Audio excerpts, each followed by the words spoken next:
Selamat datang di channel ini, sahabat-sahabatku yang terkasih. Pada kesempatan ini saya suka berbagi tentang apa yang harus dilakukan oleh Vatikan saat takhta kosong sampai pemilihan paus baru atau yang terjadi di dalam konklav dan terpilihnya paus baru di dalam konklav. Nah, lowongnya takhta kepausan atau sede Romana Vacante atau biasa yang kita sebut dengan sede vacante terjadi misalnya ketika paus meninggal, paus mengundurkan diri secara resmi, paus secara permanen mengalami gangguan mental yang berat, atau paus secara formal dan terang benderang menyatakan diri murtad, atau mengajarkan bidat dan memisahkan diri dari gereja Katolik. Saat ini kita akan berfokus pada sede vacante akibat kematian seorang paus. Nah, hal pertama yang dilakukan oleh pihak Vatikan jika paus wafat ialah melakukan pernyataan medis. Caranya ialah Kardinal Camerlengo harus memastikannya. Peristiwa ini harus disaksikan oleh kepala perayaan liturgi kepausan, para prelat klerikal, sekretariat, dan kanselir dari Camera Apostolica. Setelah itu dibuatkanlah akta otentik tentang kematian paus. Kardinal Camerlengo kemudian memeteraikan akta itu dan menyegel pula kamar paus yang meninggal. Pada hari kemarin, Vatikan telah merilis video ini di akun Vatikan sendiri.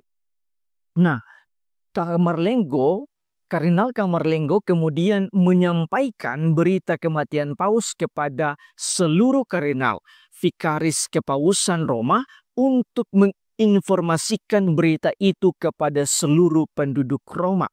Dekan kardinal juga menginformasikannya kepada seluruh kardinal, kepada organ diplomat dan pimpinan-pimpinan negara.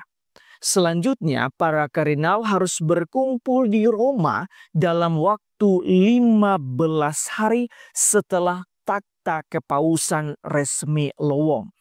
Kolegium para kardinal mengatur hal-hal yang penting selanjutnya, termasuk pemakaman paus dan pemilihan paus baru.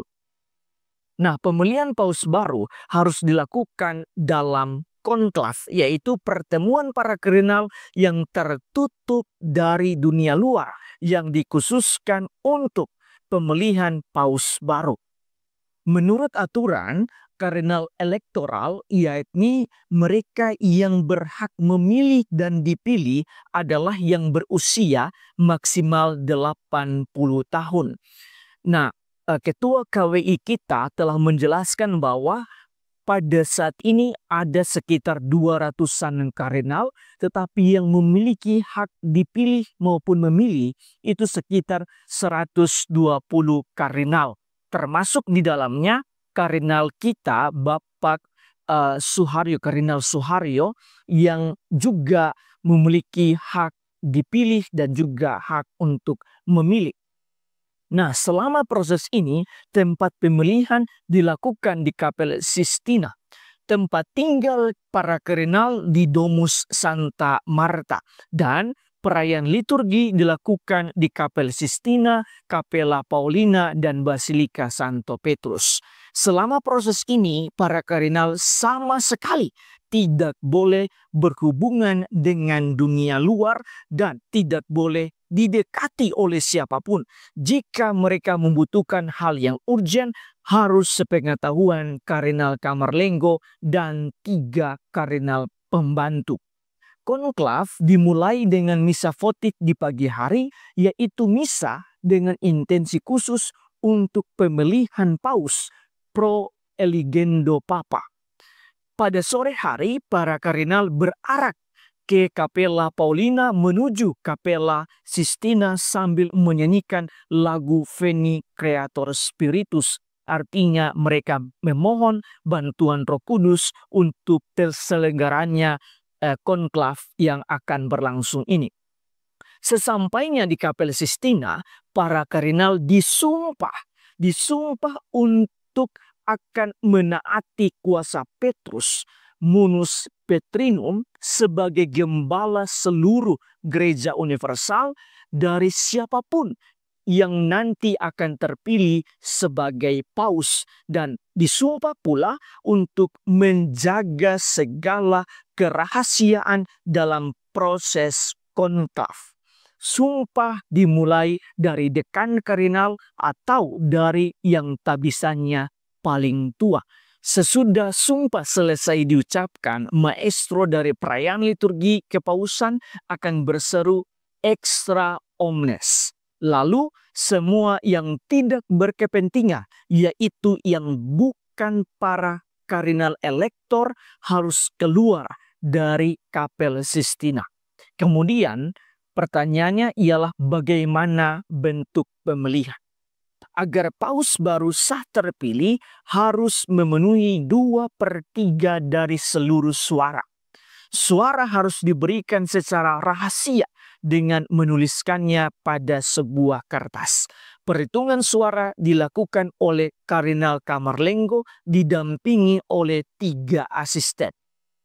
Setiap selesai perhitungan suara, semua kertas harus dibakar dan dicampur bahan kimia tertentu untuk membuatnya menjadi asap hitam atau asap putih.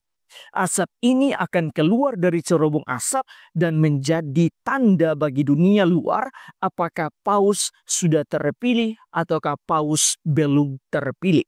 Kalau paus sudah terpilih, maka asap yang keluar adalah asap putih, sedangkan kalau paus belum terpilih, itu asap yang keluar adalah asap hitam. Jika sesudah 3 hari tidak terpilih paus baru, proses dihentikan selama sehari sebagai kesempatan untuk nasihat-nasihat bagi para kardinal, dipimpin oleh seorang kardinal diakon dengan tabisan paling tua dan kesempatan berkonsultasi di antara mereka. Jika selanjutnya dalam 7 proses pemilihan tidak juga terpilih paus baru, maka proses pemilihan dihentikan sementara untuk memberi kesempatan para kardinal untuk berdoa. Nasihat spiritual dari seorang kardinal imam dengan tabisan paling tua dan konsultasi juga di antara mereka. Jika sesudah 7 kali pemilihan berikut tidak juga terpilih paus baru, maka proses pemilihan kembali dihentikan sementara, diisi dengan nasihat spiritual dari kardinal uskup dengan tabisan paling tua dan konsultasi di antara para kardinal. Jika tetap saja tidak terpilih paus baru, maka proses kembali dihentikan sementara, diisi dengan doa, refleksi, dan dialog, lalu hanya diajukan 2 suara terbanyak dari pemilihan sebelumnya. Mereka, dalam hal ini 2 kandidat itu, tidak ikut memberikan suara. Jika tercapai 2/3 suara, maka terpilihlah paus baru. Selanjutnya, dekan kardinal atau kardinal dengan tabisan paling tua bertanya kepada paus terpilih, apakah engkau menerima pemilihan kanonik Anda sebagai paus tertinggi? Jika ia menerima, lalu dilanjutkan dengan pertanyaan, dengan nama apa Anda ingin disebut? Sesudah itu dibuatkan akta tentang kesediaannya dan nama yang dipilihnya. Para kardinal kemudian sesudah menyatakan sumpah ketaatannya kepada paus baru, bersama-sama bersyukur kepada Allah. Selanjutnya, seperti yang sering kita lihat, paus baru akan diperkenalkan kepada publik di teras depan Basilika Santo Petrus. Kardinal protodiakon bertugas untuk mengumumkannya dengan pembukaan Annuncio Vobis Gaudium Magnum Habemus Papa. Kusampaikan kepada kalian kegembiraan besar kita memiliki paus. Karena itu, marilah kita juga berdoa saat ini bagi kelancaran dari konklav yang akan dilangsungkan di Vatikan.